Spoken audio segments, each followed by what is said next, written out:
Today we're going to talk about section 2.4 titled More on Slope. So this section is on slopes of parallel and perpendicular lines and finding what we call average rate of change, which is essentially slope. So parallel lines are defined as two lines that do not intersect. So they run side by side like this and they never cross. In order for them not to cross, that means they have to be tilted at the same angle, or in other words, have the same slope. So we know the slopes of parallel lines are always equal, or the same value. So we can use that when we're writing equations of lines parallel to a given line. Perpendicular lines are two lines that intersect at a right angle, or a 90-degree angle. In order for that to happen, slopes of perpendicular lines have to be opposite signs and reciprocals of each other. So if one is 3/2, the other one would have to be -2/3.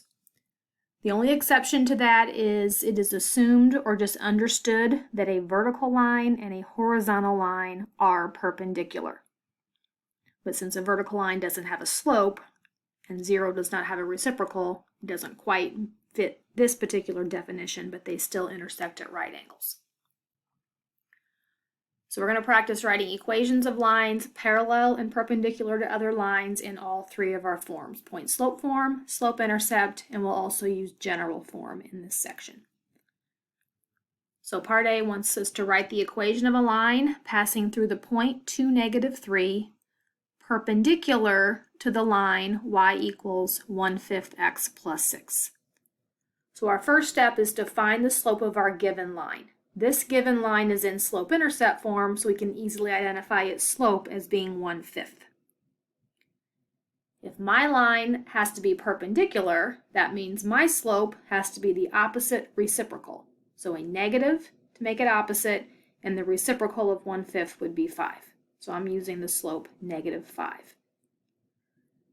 So my point-slope equation using my given point, y minus -3 equals my slope of -5 times the quantity x minus 2.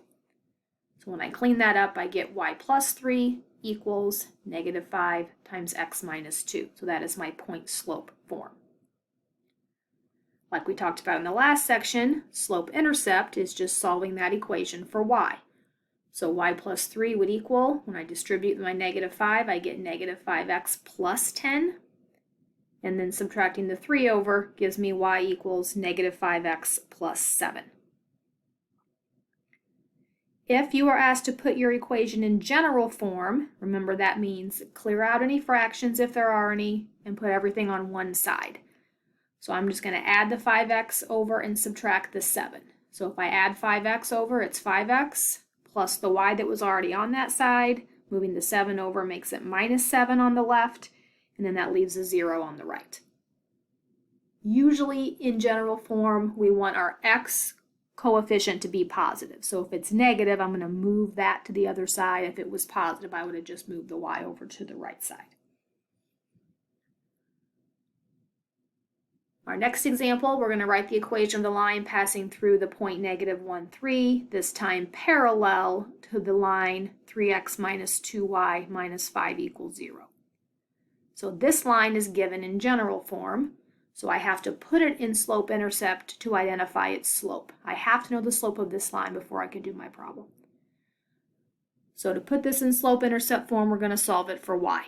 So first I'm just going to leave the -2y on the left. We're going to subtract 3x and add 5. So that would give me -2y equals -3x plus 5. Then dividing everything by -2 leaves me a y on the left.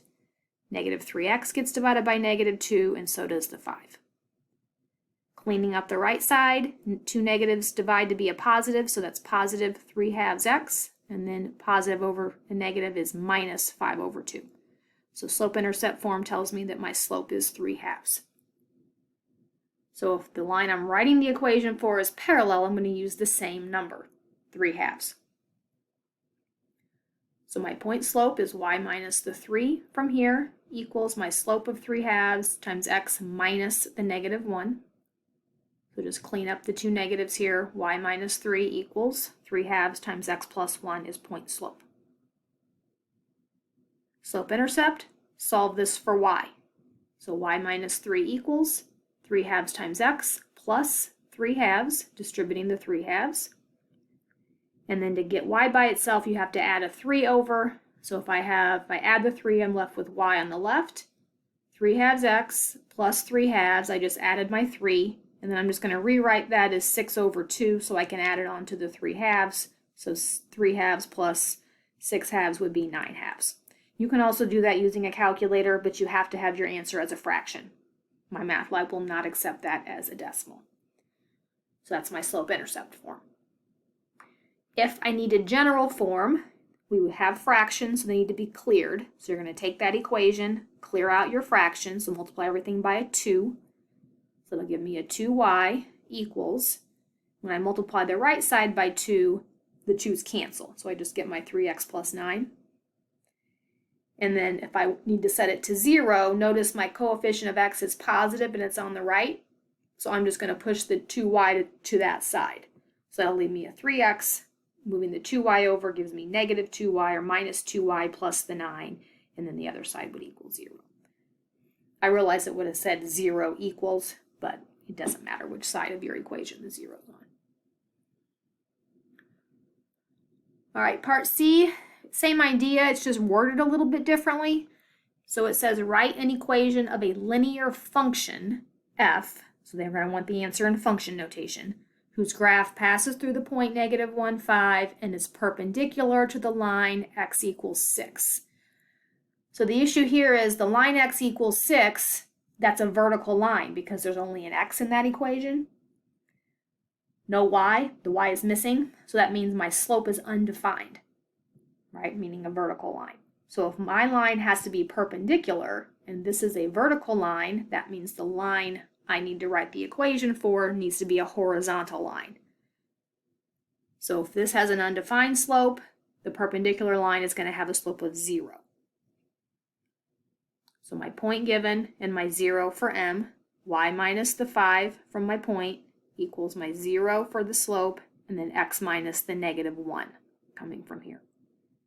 So again, we can clean that up as usual. They're asking for a linear function, so they just want it in function notation. So solve this equation for y. So 0 times anything is just 0. And then we can add the 5 over. So if we get y equals 5, we can change that to function notation as f of x equals 5.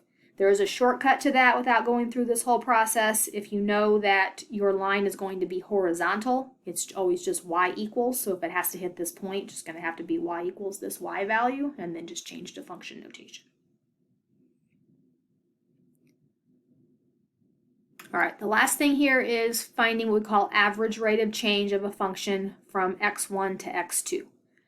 Basically, this is just calculating slope in function notation form.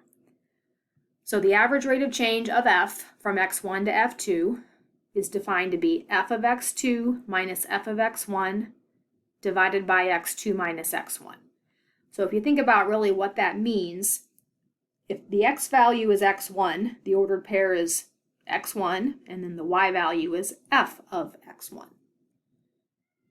If the ordered pair has an x value x2, that's the x value, the y value is f of x2. So if you wrote them as ordered pairs, it's just finding the slope between these 2 points.